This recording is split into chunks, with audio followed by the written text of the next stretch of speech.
আমার ভাগ্নির বয়স 12 বছর, তার কি এখন পর্দা করা ফরজ এবং সর্বনিম্ন কত বছর বয়সের ছেলের সাথে দেখা দেওয়া জায়েজ আছে? অনুগ্রহ করে জানবেন। আপনার ভাগ্নির বয়স যদি 12 বছর হয়ে থাকে, দেখতে হবে সে প্রাপ্তবয়স্ক হয়েছে কিনা। মেয়েদের প্রাপ্তবয়স্ক মিন শুরু হয়, তাহলে সেক্ষেত্রে প্রাপ্তবয়স্ক হতে পারে 12 বছর বা তার আগেও। যদি সেটা না হয়, তাহলে সেক্ষেত্রে মাসিকের যে আলামত আছে সেগুলো যদি প্রকাশ না পায়, ছেলেদের আপনার স্বপ্নদোষ হওয়া বা আরো যে সমস্ত গোপ দাড়ি উঠা, এগুলো যদি দেখা না যায়, তাহলে সেক্ষেত্রে যদি 12 বছরের মেয়ে প্রাপ্তবয়স্ক মেয়েদের মতো গ্রোথ হয়ে যায়, নজরে পড়ার মতো হয়, তাহলে তাদের তখন থেকে পর্দা করা উচিত। দেখেন, ইসলাম মেয়েদেরকে পর্দা করতে কেন বলেছে বলেন তো? আমাদের সমাজের অনেক ভাইরা এখনো মনে করে ইসলাম মেয়েদেরকে বলছে বোরকা পরে চলতে, পর্দা করে বলতে, কই পুরুষদেরকে তো এত কষ্ট করতে বলে নাই, তাহলে ইসলাম মেয়েদের প্রতি জুলুম করছে। মায়ের চেয়ে মাসির দরদ বেশি দেখান না? ইসলাম মেয়েদেরকে আপনাদের মতো লোভী পুরুষদের কুদৃষ্টি থেকে, বাজে নজর থেকে বাঁচাবার জন্য পর্দা করতে বলেছে। এই পর্দা নারীর প্রগতির পথে অন্তরায় নয়। গত কয়েক বছর আগে সারা দেশের মেডিকেল ভর্তি পরীক্ষায় প্রথম স্থান অধিকারকারিণী এক বোন আমার আগা গোড়া পর্দা করে পরীক্ষা দিয়ে গোটা দেশের ছেলে মেয়ে সবাইকে পিছনে ফেলে 1 নম্বর হয়েছে।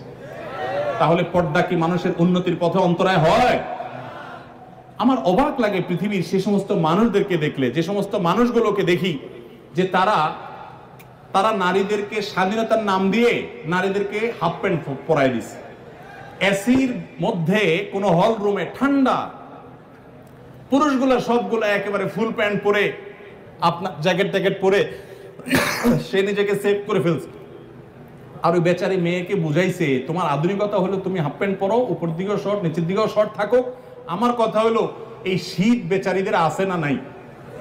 না শুধু পুরুষদের শীত আছে? তো শীতের ঠান্ডা খাওয়াইতেছেন তারা আধুনিকতার নাম দিয়া। আমি এর আগে বলছি, মিডিল ইস্টে অনেক পুরুষ আছে নামাজ কালাম ঠিক মতো পড়ে না, বিড়ি সিগারেট খায়, অনেক উল্টা পাল্টা করে, অনেক হারাম কাজ করে, কিন্তু বউরে পর্দা ঠিক মতো রাখে। কেন জানেন? কারণ কি জানেন? নামাজের গুরুত্ব যে বুঝলো, সে বউর পর্দার গুরুত্ব এত বেশি বুঝলো কিভাবে? কারণ হলো সে জানে একজন নারীকে খোলামেলা ভাবে যদি বাহিরে পাঠানো হয় বা পুরুষদের মধ্যে তিনি যদি আসা যাওয়া করেন, বেশিরভাগ পুরুষরাই তাকে নিয়ে মনে মনে কি চিন্তা করে? কি চিন্তা করে? খারাপ চিন্তা করে। আপনাদের মনে এরকম কোন খারাপ কিছু চোখে পড়লে মনে খারাপ চিন্তা আসে? আসে না? আসে। তাহলে তো আপনারা স্বীকার করছেন। তাহলে আপনি যদি আরেকজনের মেয়েকে খোলামেলা বা একটু অশ্লীল পোশাকে দেখার পর আপনার মনে বাজে চিন্তা আসে, এবার আপনার বোন, আপনার স্ত্রী, আপনার মা যখন বাহিরে যাবে, তাকে যদি খোলামেলা পোশাকে আপনি যেতে দেন, তাহলে অন্য সব পুরুষরা কি চিন্তা করবে? আপনি নিজে কি চিন্তা করেন? এরকম মেয়েদেরকে দেখে সেটা চিন্তা করেন। ইসলাম সেজন্য পর্দার কথা বলেছে। এটা আমার মা বোনদের মর্যাদা রক্ষা করবার জন্য বলেছে, আর কিছু না। যত মূল্যবান জিনিস তত বেশি সংরক্ষণ করা হয়, যাতে লোলুপ কোনো দৃষ্টি সেখানে না পড়ে। আল্লাহ আমাদেরকে পর্দার গুরুত্ব বোঝার তৌফিক দান করুন। শুনেছি মোহর দেওয়া ব্যতীত মেয়েকে স্পর্শ করা হারাম। তাহলে যদি মেয়ের বাবা বা মেয়ের পরিবারের লোক এই পরিমাণ মোহর ধার্য করে যে ছেলের পক্ষে দেওয়া সম্ভব নয়, তাহলে এই অবস্থা ছেলের করণীয় কি? হ্যাঁ, বুঝছি আমি, প্রশ্ন কমন পায়ে পড়ে গেছে, এই তো। আচ্ছা শুনেন, যারা ঠিক করছে এইসব হয় আবিয়াত্তা পুরুষ, আর না হলে বিয়ে করে বেচারা ফাঁসা গেছে। শুনেন, ভালো করে শুনেন।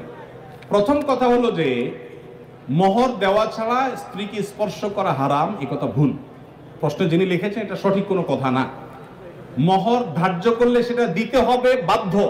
আল্লাহ বলেছেন ওয়াতুন নিসা সাদকাতিহিন্না নিহলা, তোমরা তোমাদের স্ত্রীদের মোহর পরিশোধ করে দাও, এটা তাদের প্রাপ্য অধিকার, এটা দিয়ে দিতে হবে, এটা ক্লিয়ার। তবে সে দেওয়াটা আপনি নগদও দিতে পারেন, পরেও দিতে পারেন। তবে মেয়েরা একটা মাসালা জানে না। যদি মেয়েরা মাসালা জানতো, বাসর ঘরে ঝুলাই ফেলতো আপনাদেরকে। মাসালাটা হলো, যদি কোনো মেয়ে দাবি করে যে মোহর যা ধার্য হয়েছে, আপনি আমার স্বামী, সবই ঠিক আছে, আগে মোহর ফেলেন তারপরে সামনে আগান, এটা যদি কোনো মেয়ে বলতে চায়, ইসলাম তাকে সম্পূর্ণ সেই অধিকার দিয়েছে। কিন্তু আমাদের সমাজে মেয়েরা মাসআলা আমার কাছে শোনার পরও বলবে না। এটা কেন বলবে না? কারণ আমাদের সমাজে পুরুষগুলো এমন রাক্ষসের মতো এবং এমন জালিম, এমন অত্যাচারী, বেশিরভাগ, সবার কথা বলছি না, যে এই কথা যদি মেয়ে বলে বাসর রাতে, ঠিক আছে স্বামী সবই ঠিক আছে, আপনার সাথে আমার বিয়ে হয়েছে, সব ঠিক আছে, মহর ধার্য হয়েছে, এটা আমার প্রাপ্য, আল্লাহ কোরআনে বলছেন, অতএব এটা দিয়ে দেন। ছেলে বাসর থেকে পালায় দৌড় দিবে, বলবে এই মেয়ে বাসর রাতে এখনই অবস্থা করতেছে, আল্লাহ জানে আমারে কোথায় ঝুলে। ঠিক না ঠিক? অথচ এটা ঠিক না, সব কথাই তো ঠিক ঠিক বলে না। এই ওয়াজ মাহফিলের একটা সমস্যা হলো ঠিক হলেও ঠিক, ঠিক না ঠিক? এটাও ঠিক। আচ্ছা যাক, শুনেন, নবী করিম সাল্লাল্লাহু আলাইহি সাল্লামের মেয়ে, ভালো করে শুনে রাখেন, নবী করিম সাল্লাল্লাহু আলাইহি সাল্লামের কন্যা ফাতেমা রাদিয়াল্লাহু তাআলা আনহা, তার বিয়ে হয়েছে কার সাথে? আল্লাহু আকবার। আলী রাদিয়াল্লাহু তাআলার মতো ইসলামের খলিফার সাথে তার বিয়ে। ফাতেমা রাদিয়াল্লাহু তাআলা আনহা তার বাবা নবী করিম সাল্লাল্লাহু আলাইহি সাল্লামকে বলেছেন, বিয়ে হয়েছে আব্বা ঠিকই আছে, বাট আমার দাবি হলো মোহর যেটা ধার্য হয়েছে সেটা যেন আমাকে আগে পরিশোধ করে দেওয়া হয়। আজ আমাদের সমাজে মেয়েদের সে অধিকার দেই আমরা? এই সমাজের সবচেয়ে বেশি অবিচার আমরা পুরুষরা মেয়েদের প্রতি করে থাকি। বিয়ে করেছেন আর মোহর পরিপূর্ণ পরিশোধ করছেন এরকম বাপের বেটা যারা, তারা হাত তোলেন। কয়টা বাপের বেটা দেখছেন এখানে? হাত গণেন তো, কয়টা হাত? স্টেজেও হাত উঠে নাই, নামান, ইজ্জত বাঁচান। উঠছে মানে অল্প স্বল্প উঠছে, আমি সবার কথা বলছি না।